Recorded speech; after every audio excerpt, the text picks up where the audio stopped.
خوش آمدید۔ آج ہم ایک عدالتی فیصلے کا گہرائی سے جائزہ لے رہے ہیں۔ یہ سندھ ہائی کورٹ کا فیصلہ ہے۔ جی کیس کا نام ہے اللہ وڈھایو بمقابلہ ریاست 2013 YLR صفحہ 54۔ جی بالکل۔ اب یہ فیصلہ بظاہر تو ایک عام فوجداری مقدمے جیسا لگتا ہے، لیکن اس میں نا پولیس تفتیش کے جو طریقے ہیں اور مجسٹریٹ پھر سیشن کورٹ، ان کے اختیارات کہاں تک ہیں، اس پر کافی اہم باتیں ہیں۔ صحیح۔ خاص طور پر وہ پولیس کی A کلاس رپورٹ والا معاملہ۔ جی ہاں، وہ بہت اہم نقطہ ہے۔ ہمارے پاس اس فیصلے کے آپ کہہ لیں اہم حصے ہیں، تو آئیے دیکھتے ہیں کہ اس میں کیا ہے ہمارے لیے۔ جی، یہ کیس اصل میں نا ہمارا جو کرمنل جسٹس سسٹم ہے اس کے کئی پہلوؤں کو چھوتا ہے۔ خاص طور پر یہ سمجھنے میں مدد دیتا ہے کہ جب پولیس اپنی تفتیش کے بعد کسی کیس کو ایک درجہ دیتی ہے، جیسے یہ A کلاس، تو عدالت اس رپورٹ کو کیسے دیکھتی ہے، اور اگر کیس سنگین نوعیت کا ہو جو صرف سیشن کورٹ سن سکتی ہے، جی، تو پھر نچلی عدالت یعنی میجسٹریٹ اس کے اختیارات کہاں تک ہیں۔ یہ جو اختیارات کی تقسیم ہے نا، یہ انصاف کے لیے بہت بہت ضروری ہے۔ صحیح۔ تو آئیے بالکل شروع سے شروع کرتے ہیں۔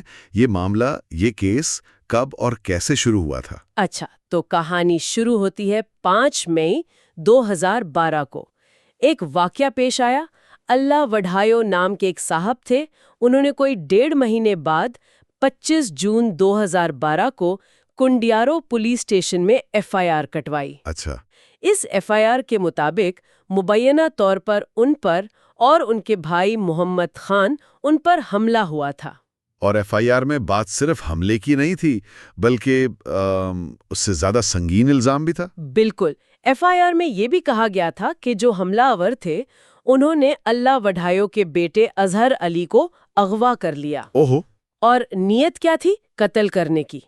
تو یہ پاکستان پینل کوڈ کی دفعہ 364 بنتی ہے۔ 364، یہ تو کافی سنگین دفعہ ہے۔ جی ہاں، بہت سنگین جرم ہے۔ اس کی سزا عمر قید یا موت تک ہو سکتی ہے۔ اور یہ یاد رکھنا ضروری ہے کہ 364 کے جو کیسز ہیں وہ صرف سیشن کورٹ سن سکتی ہے، میجسٹریٹ نہیں۔ اچھا، یعنی یہ شروع سے ہی طے تھا کہ یہ کیس میجسٹریٹ کے دائرہ اختیار میں نہیں آتا؟ قانون تو یہی کہتا ہے، جی ہاں۔ اور FIR میں صرف الزام نہیں تھے، اللہ وڈھایو نے باقاعدہ ملزمان کے نام بھی بتائے تھے، محمد ابراہیم، خادم حسین وغیرہ وغیرہ۔ اور یہ بھی بتایا کہ ان کے پاس ہتھیار کون سے تھے، بندوقیں، TT پستول، ریپیٹر، لاٹھیاں، اور ہر ملزم کا کیا کردار تھا یہ بھی واضح کیا تھا۔ تو یہ کافی تفصیلی FIR تھی۔ ٹھیک ہے، FIR ہو گئی، الزامات سنگین، ملزمان نامزد۔ اب آئی پولیس تفتیش کی باری، اس میں کیا ہوا؟ پہلی تفتیش ہوئی اور پولیس نے 10 جولائی 2012 کو، یعنی FIR کے کوئی 15 دن بعد ہی، ایک عبوری چالان، جسے انٹرم چالان کہتے ہیں، وہ میجسٹریٹ کی عدالت میں پیش کر دیا۔ عبوری چالان، ٹھیک ہے، اس میں کیا تھا؟ اس چالان میں پولیس نے بتایا کہ جو FIR میں نامزد ملزمان ہیں ان میں سے کچھ ضمانت پر ہیں، کچھ گرفتار کر لیے گئے ہیں اور پولیس کی حراست میں ہیں، اور کچھ جو ہے وہ مفرور ہیں، ایبسکانڈرز، یعنی بھاگے ہوئے ہیں۔ اور مجسٹریٹ صاحب نے اس چالان پر کیا کارروائی کی؟ متعلقہ مجسٹریٹ نے اس عبوری چالان کی بنیاد پر کیس کا باقاعدہ آغاز کیا۔ قانونی زبان میں کہتے ہیں کوگنیزنس لینا۔ اچھا، کوگنیزنس لے لیا۔ جی، یعنی عدالت نے مان لیا کہ ہاں، بظاہر ایک قابل سماعت کیس موجود ہے، اس پر آگے کارروائی ہونی چاہیے۔ یہاں تک تو سب ٹھیک چل رہا تھا، معمول کے مطابق۔ لیکن پھر کہانی میں کوئی ٹوسٹ آیا، تفتیش کسی اور کو مل گئی؟ جی ہاں، یہاں سے نا چیزیں تھوڑی دلچسپ اور پیچیدہ بھی ہوئیں۔ کیس کی جو مزید تفتیش تھی وہ DSP کنڈیارو کو دے دی گئی۔ اب انہوں نے اپنی تفتیش کی اور پھر ایک حتمی رپورٹ، فائنل رپورٹ جمع کروائی، اور وہ رپورٹ پہلی رپورٹ اور عبوری چالان سے بالکل مختلف تھی۔ بالکل مختلف کس طرح سے؟ DSP صاحب تھی فائنل رپورٹ نے تو پورا کیس ہی الٹ دیا۔ اس رپورٹ میں کیس کو A کلاس قرار دے دیا گیا۔ A class? جی، اور نتیجہ یہ نکالا گیا کہ یہ جو پورا واقعہ ہے نا، حملہ اور اغوا والا، یہ اصل میں ہوا ہی نہیں تھا۔ کیا مطلب ہوا ہی نہیں تھا؟ رپورٹ کے مطابق جی، رپورٹ میں کہا گیا کہ یہ جھوٹا کیس ہے۔ درخواست گزار نے زمین کے کسی پرانے جھگڑے کی وجہ سے اپنے مخالفین کے خلاف ہی کیس بنوایا ہے۔ یہ تو بہت ہی بڑا تضاد ہے۔ پہلے پولیس خود کہہ رہی ہے ملزمان گرفتار ہیں، مفرور ہیں، کیس کا کوگنیزنس ہو چکا ہے، جی، اور پھر اچانک سے کہہ دیا کہ کیس ہی جھوٹا ہے۔ یہ کیسے؟ اور اس پر مجسٹریٹ نے کیا کیا؟ یہ سب سے حیران کن بات تھی۔ متعلقہ مجسٹریٹ نے 27 جولائی 2012 کو یعنی عبوری چالان پر کوگنیزنس لینے کے صرف 17 دن بعد، صرف 17 دن؟ جی ہاں، صرف 17 دن بعد ڈی ایس پی کی یہ نئی اے کلاس والی رپورٹ قبول کر لی۔ صرف قبول کر لیا؟ اس پر کوئی ایکشن بھی لیا؟ ایکشن بھی لیا، بڑا ایکشن۔ مجسٹریٹ صاحب نے نہ صرف وہ اے کلاس رپورٹ مانی بلکہ اسی بنیاد پر کیس کو نمٹا دیا، ڈسپوزڈ آف کر دیا، مطلب ایک طرح سے فائل ہی بند کر دی۔ فائل بند کر دی؟ اور سنیے، جو ملزمان پولیس کی حراست میں تھے نا، ان کی رہائی کا حکم بھی دے دیا۔ یہ کیسے ہو سکتا ہے؟ خاص طور پر جب کیس میں دفعہ 364 لگی ہوئی تھی جو صرف سیشن کورٹ سن سکتی ہے۔ کیا مجسٹریٹ کو اتنا اختیار تھا کہ وہ ملزمان کو رہا کر دیں؟ یہی تو وہ بنیادی سوال تھا جو اللہ وڈھائیوں نے سندھ ہائی کورٹ میں اٹھایا۔ انہوں نے مجسٹریٹ کے 27 جولائی والے حکم کو چیلنج کیا، کہا کہ یہ حکم غیر قانونی ہے اور دائرہ اختیار سے باہر ہے۔ تو آئیے ذرا یہ اے کلاس رپورٹ کو سمجھتے ہیں۔ یہ ہے کیا بلا؟ پولیس کب کہتی ہے کہ کیس اے کلاس ہے؟ دیکھیں، سندھ ہائی کورٹ کے جسٹس صلاح الدین پنہور نے فیصلے میں اس پر تفصیل سے بات کی ہے۔ انہوں نے بتایا کہ پولیس رپورٹس کی یہ جو درجہ بندی ہے نا، اے بی سی کلاس، جی، یہ انگریزوں کے زمانے کے بمبئی پریزیڈنسی پولیس رول سے آئی ہے اور سندھ پولیس رولز میں آج بھی چلتی ہے۔ ان رولز کے مطابق اے کلاس کا مطلب ہے کہ تفتیش میں یہ بات سامنے آئی کہ جرم تو واقعی ہوا ہے، کیس ٹرو، اچھا جرم سچا ہے، جی، لیکن ملزم یا ملزمان کا سراغ نہیں مل سکا یا ان کی شناخت نہیں ہو سکی، اکیوزڈ انٹریسڈ اور ان آئیڈینٹیفائڈ۔ ٹھیک ہے، جرم سچا پر ملزم لاپتہ یا نامعلوم۔ بالکل۔ پھر آتی ہے بی کلاس۔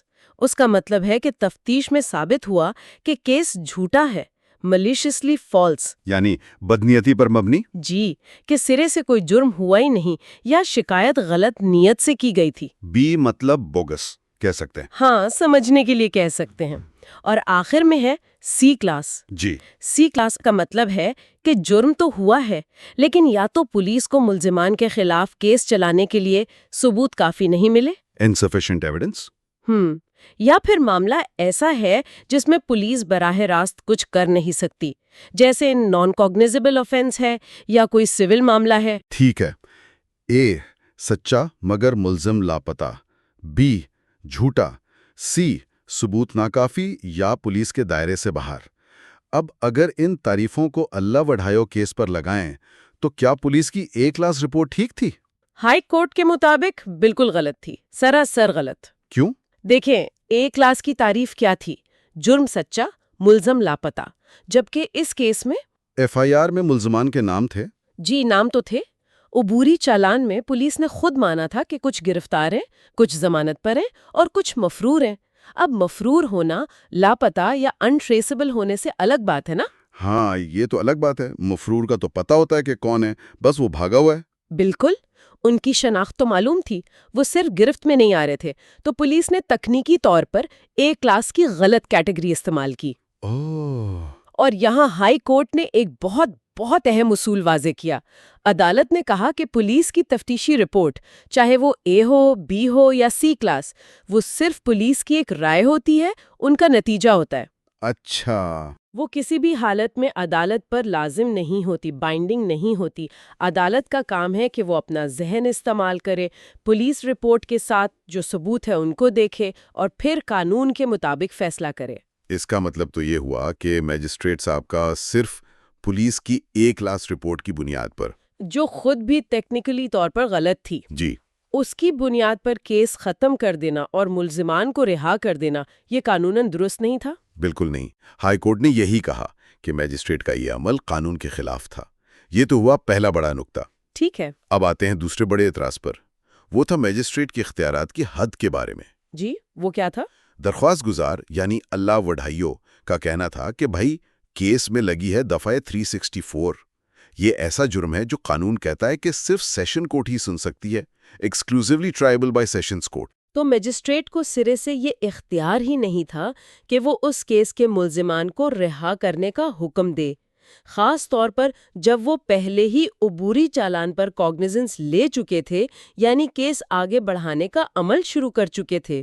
یعنی بات وہی آ گئی کہ اگر مقدمہ سیشن کورٹ کا ہے تو مجسٹریٹ اس میں فیصلہ کیسے دے سکتا ہے، چاہے وہ رہائی کا ہی کیوں نہ ہو؟ یہ تو اختیارات سے تجاوز لگتا ہے۔ آپ بالکل صحیح سمجھ رہے ہیں۔ سندھ ہائی کورٹ نے بھی اسی بات سے مکمل اتفاق کیا۔ عدالت نے ضابطہ فوجداری یعنی CRPC کی دفعہ 190 اس کی ذیلی دفعہ 3 کا حوالہ دیا۔ یہ سیکشن بہت واضح ہے۔ کیا کہتی ہے دفعہ 193؟ یہ کہتی ہے کہ اگر کوئی مجسٹریٹ کسی ایسے جرم کا نوٹس لیتا ہے، کوگنیزنس لیتا ہے، جس کی سماعت قانون کے مطابق صرف سیشن کورٹ کر سکتی ہے، تو مجسٹریٹ کا کام بس ایک ہی ہے۔ کیا؟ کہ وہ کیس کو بغیر کوئی شہادت ریکارڈ کیے، بغیر کوئی حتمی فیصلہ سنائے، سیدھا سیشن کورٹ کو بھیج دے، بس۔ اچھا۔ یہ اختیارات کی تقسیم اس لیے ہے تاکہ جو سنگین کیسز ہیں ان کی سماعت ایک زیادہ تجربہ کار عدالت یعنی سیشن کورٹ میں ہو اور انصاف بہتر طریقے سے ہو۔ مجسٹریٹ کا کردار یہاں بس ایک آپ کہہ لیں پوسٹ آفس جیسا ہے، کیس لیا اور آگے بھیج دیا۔ لیکن یہاں ایک سوال ہے، عبوری چالان میں کہا گیا تھا کہ کچھ ملزمان مفرور ہیں، تو کیا مجسٹریٹ کو کیس سیشن کورٹ بھیجنے سے پہلے ان مفرور ملزمان کے لیے کچھ نہیں کرنا ہوتا؟ بہت اہم سوال ہے یہ، اور خوش قسمتی سے اس پر سپریم کورٹ آف پاکستان کی واضح گائیڈنس موجود ہے۔ ہائی کورٹ نے اپنے فیصلے میں سپریم کورٹ کے ایک بہت اہم کیس کا ذکر کیا، محمد رمضان بمقابلہ راہب و دیگر، PLD 2010 SC 585۔ اچھا، سپریم کورٹ نے کیا کہا ہے اس بارے میں؟ سپریم کورٹ نے یہ قرار دیا ہے کہ جب کوئی کیس سیشن کورٹ میں چلنے والا ہو اور اس کے چالان میں کچھ ملزمان مفرور دکھائے گئے ہوں تو مجسٹریٹ کا یہ فرض بنتا ہے کہ وہ کیس سیشن کورٹ بھیجنے سے پہلے پہلے ان مفرور ملزمان کے خلاف CRPC کی دفعہ 87 اور 88 کے تحت کارروائی مکمل کرے۔ یہ دفعہ 87 اور 88 کس چیز کی ہیں؟ یہ ہیں مفرور ملزمان کو اشتہاری قرار دینے، پروکلیمیشن اور ان کی جائیداد کی کرکی، اٹیچمنٹ آف پراپرٹی کے بارے میں۔ اوہ، اچھا۔ سپریم کورٹ نے وضاحت کی کہ مجسٹریٹ کو یہ ذمہ داری اس لیے دی گئی ہے تاکہ سیشن کورٹ کا جو قیمتی وقت ہے وہ ان شروع کی انتظامی قسم کی کارروائیوں میں ضائع نہ ہو۔ جبکہ سیشن کورٹ پہنچے تو مفرور ملزمان والی کارروائی پہلے سے ہوئی بھی ہو اور سیشن کورٹ سیدھا مقدمے کی سماعت یعنی ٹرائل پر توجہ دے سکے۔ اوہ، تو یہ کارروائی کرنے کا مقصد سیشن کورٹ کا کام آسان کرنا ہے، نہ کہ میجسٹریٹ کو کیس میں کوئی فیصلہ سنانے کا اختیار دینا۔ بالکل، آپ نے ایک دم صحیح پکڑا۔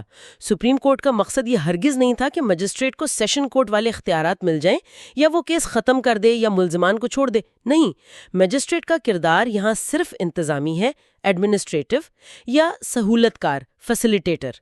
وہ صرف سیشن کورٹ کے لیے راستہ صاف کر رہا ہے تاکہ ٹرائل جلدی شروع ہو۔ یہ تو بہت ہی اہم وضاحت ہے۔ اس کا مطلب تو یہ ہوا کہ اللہ وڈائیو کیس میں میجسٹریٹ کے پاس فائل صرف اس لیے تھی کہ وہ مفرور ملزمان کے خلاف دفعہ 87-88 کی کارروائی کر کے کیس سیشن کورٹ بھیجتے، نہ کہ police report per case he بند کر دیتے۔ جی ہاں، بالکل۔ ہائی کورٹ نے بھی یہی نتیجہ نکالا۔ عدالت نے کہا کہ میجسٹریٹ کا وہ 27 جولائی والا حکم نہ صرف پولیس رپورٹ کو غلط ماننے کی وجہ سے خراب تھا، بلکہ یہ ان کے دائرہ اختیار سے بھی کھلا تجاوز تھا۔ وہ ایک ایسے کیس میں فیصلہ دے رہے تھے جس پر فیصلہ دینے کا انہیں اختیار ہی نہیں تھا۔ تو ان تمام نکات کی روشنی میں، یعنی A کلاس کی غلط درجہ بندی، پولیس رپورٹ کا عدالت پر لازم نہ ہونا، میجسٹریٹ کا سیشن کورٹ کے کیس میں ملزمان کو رہا نہ کر سکنا اور مفرور ملزمان پر صرف انتظامی کارروائی کا اختیار، ان سب کی روشنی میں سندھ ہائی کورٹ نے آخر میں کیا فیصلہ دیا؟ سندھ ہائی کورٹ نے میجسٹریٹ کے اس 27 جولائی 2012 والے متنازعہ حکم کو، جس سے A کلاس رپورٹ قبول ہوئی تھی، کیس نمٹایا گیا تھا اور ملزمان رہا ہوئے تھے، اسے مکمل طور پر غیر قانونی قرار دیا، اللیگل، کالعدم قرار دیا، وائڈ۔ اور دائرہ اختیار سے باہر بھی؟ جی ہاں، اور دائرہ اختیار سے باہر، وداؤٹ جورسڈکشن قرار دیا۔ عدالت نے کورم نان جوڈس کی اصطلاح بھی استعمال کی، جس کا مطلب ہے کہ یہ فیصلہ ایک ایسی اتھارٹی نے دیا جسے وہ معاملہ سننے یا اس پر فیصلہ دینے کا قانونی اختیار ہی نہیں تھا، تو بس اس حکم کو منسوخ کر دیا، سیٹ اسائیڈ کر دیا۔ یعنی کیس واپس وہیں پہنچ گیا جہاں میجسٹریٹ کے اس حکم سے پہلے تھا، گویا قانونی گھڑی کو پیچھے کر دیا گیا۔ بالکل، ہائی کورٹ نے صاف حکم دیا کہ ملزمان پر مقدمہ چلایا جائے گا، accused shall be arraigned to face trial, اور عدالت نے متعلقہ مجسٹریٹ کو ہدایت کی کہ وہ سب سے پہلے تو سپریم کورٹ کے محمد رمضان کیس والی ہدایات کے مطابق مفرور ملزمان کے خلاف CRPC کی دفعہ 87 اور 88 والی کارروائی مکمل کریں۔ فیصلے میں کہا گیا کہ یہ 60 دن میں مکمل ہونی چاہیے۔ ٹھیک ہے۔ اور جب یہ کارروائی ہو جائے تو پھر مکمل چالان سارے ضروری کاغذات کے ساتھ بغیر دیر کیے متعلقہ سیشن کورٹ کو بھیجیں تاکہ وہاں مقدمے کا باقاعدہ ٹرائل شروع ہو سکے۔ تو اس سارے جائزے کا خلاصہ یا اہم نکات کیا نکلے؟ پہلی بات تو یہ کہ پولیس کی تفتیشی رپورٹس چاہے A کلاس ہوں یا کوئی اور، وہ عدالتوں کے لیے بس ایک رائے ہیں، حتمی فیصلہ نہیں ہے۔ جی بالکل۔ عدالتیں ان کا تنقیدی جائزہ لینے کی پابند ہے۔ دوسری بات، ہمارے فوجداری نظام میں اختیارات کی تقسیم بہت واضح اور اہم ہے۔ خاص طور پر سنگین جرائم میں میجسٹریٹ کا کردار محدود ہے۔ وہ فیصلہ نہیں سنا سکتے۔ ان کا کام زیادہ تر کیس کو تیار کر کے صحیح جگہ یعنی سیشن کورٹ تک پہنچانا ہے۔ صحیح، اور یہ تقسیم انصاف کے معیار کے لیے ضروری ہے۔ اور تیسری بات، جو قانونی طریقہ کار ہیں جیسے مفرور ملزمان کے خلاف کارروائی، ان کی پابندی صرف خانہ بری نہیں ہے بلکہ یہ انصاف کی فراہمی کے عمل کا ضروری حصہ ہے۔ اس سے سسٹم بہتر چلتا ہے۔ یقیناً یہ کیس ایک طرح کی یاد دہانی ہے کہ عدالتوں کو نہ صرف قانون کی تشریح کرنی ہوتی ہے بلکہ یہ بھی دیکھنا ہوتا ہے کہ جو قانون نافذ کرنے والے ادارے ہیں یا نچلی عدالتیں ہیں وہ اپنے اختیارات کے اندر رہ کر کام کریں۔ اگر پولیس رپورٹ کو آنکھیں بند کر کے مان لیا جائے یا اختیارات سے آگے بڑھا جائے تو اس سے نہ صرف اس خاص کیس میں انصاف پر اثر پڑتا ہے بلکہ پورے نظام پر لوگوں کا جو اعتماد ہے وہ کمزور ہوتا ہے۔ اس کیس میں ہائی کورٹ نے مداخلت کر کے ایک ایسی ہی غلطی کو ٹھیک کیا۔ صحیح کہا آپ نے۔ یہ کیس تو چلیں ایک مثال بن کر سامنے آ گیا۔ اس سے ایک بڑا سوال ذہن میں آتا ہے، کیا ہمارے سسٹم میں یہ ممکن ہے کہ ایسے اور بھی کیسز ہوں جہاں پولیس کی یہ جو درجہ بندیاں ہیں A B C کلاس، ان کو شاید اتنی گہرائی سے پرکھے بغیر ہی مان لیا جاتا ہو؟ یہ ایک اہم سوال ہے۔ اور اگر ایسا ہوتا ہے تو اس کے ان لوگوں پر کیا اثرات پڑتے ہوں گے جو انصاف کے لیے عدالتوں کا، سسٹم کا دروازہ کھٹکھڑاتے ہیں؟ یہ ایک سوچنے والی بات ہے جس کا تعلق پورے نظام کی صحت سے ہے۔ You are watching Legal Gupshup and GK with MD, your source for legal, historical, and breaking news. Don't forget to like, subscribe, and share for more informative content.